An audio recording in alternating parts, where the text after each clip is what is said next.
Everywhere you look, people are complaining about social media content, whether it's TikTok trends, prank videos, or outrageous live streams. It's got to the point where this genre of content is now known as brain rot content.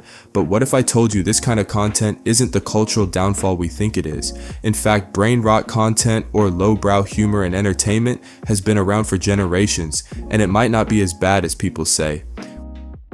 Welcome back to Mind Over Mainstream. On this channel, we talk about taboo topics and issues and try to look at things from a different perspective.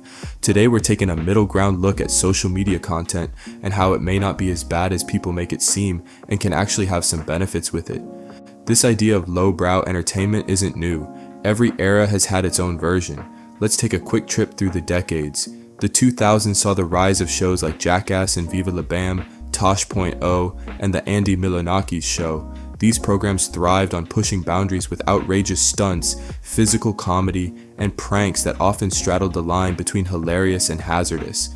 For example, Jackass had a cult following and was so popular it led to multiple spin-off movies grossing over $335 million worldwide. Shows like Viva La Bam and others thrived because they connected with audiences who enjoyed rebellion, physical comedy, and a sense of camaraderie in chaos, culture, and blended humor.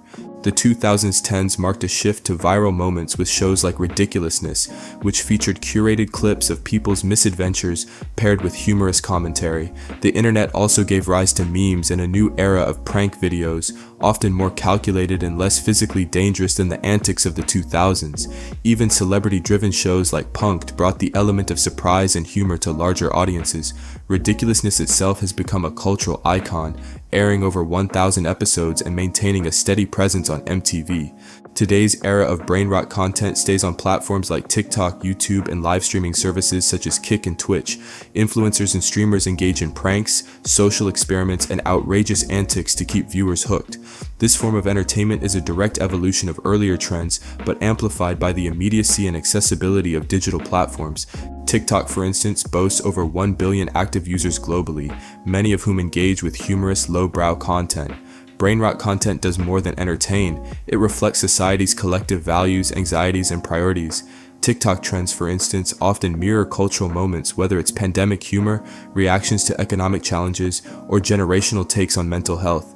Memes and viral videos capture shared experiences and highlight what people find relatable or absurd at any given moment. In this way, brain rot content serves as a historical time capsule, preserving the humor, struggles, and quirks of a particular era. Future generations may study these trends to understand how people coped with and made sense of their world, just as we look back on art and literature from previous centuries. This isn't just a modern trend. Throughout history, every era had its version of brain rot content.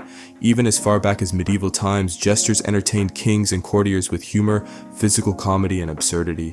The jesters served the same purpose as modern influencers, providing levity, escapism, and a break from the seriousness of everyday life.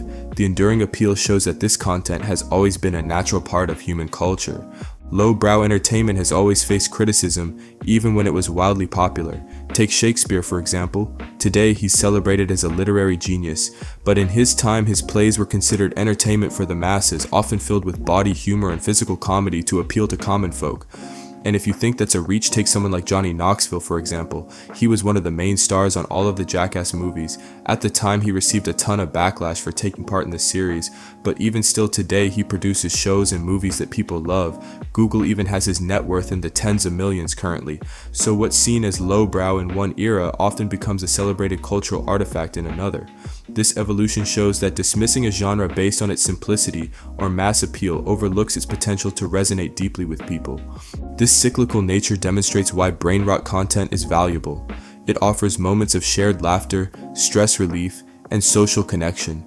Research shows humor can lower cortisol levels, reduce stress, and create stronger interpersonal bonds. This type of content can be, and oftentimes is, what people choose to watch in their free time and in challenging times. So, why is brain rot content so enjoyable? It appeals to universal emotions, curiosity, laughter, and sometimes even the thrill of the absurd. Let's be honest, sometimes it can be enjoyable to watch a runaway train. In a world that can often feel overwhelming, these moments are a way to reset and connect. Now, don't get me wrong, there's valid criticism. Some creators take things way too far, crossing ethical boundaries for clout. Think of dangerous stunts or pranks that harm others. These are moments when brain rot content becomes destructive. It's one thing to create lighthearted, chaotic fun. It's another to prioritize shock value over safety or human decency. When creators push boundaries without considering the consequences, they not only risk real harm but also tarnish the broader perception of this genre.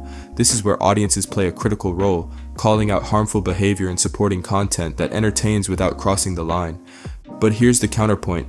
Every form of entertainment has its extremes. Just because a few creators cross the line doesn't mean the entire genre is worthless. The key is balance, both from creators who should think responsibly and from viewers who should curate what they consume.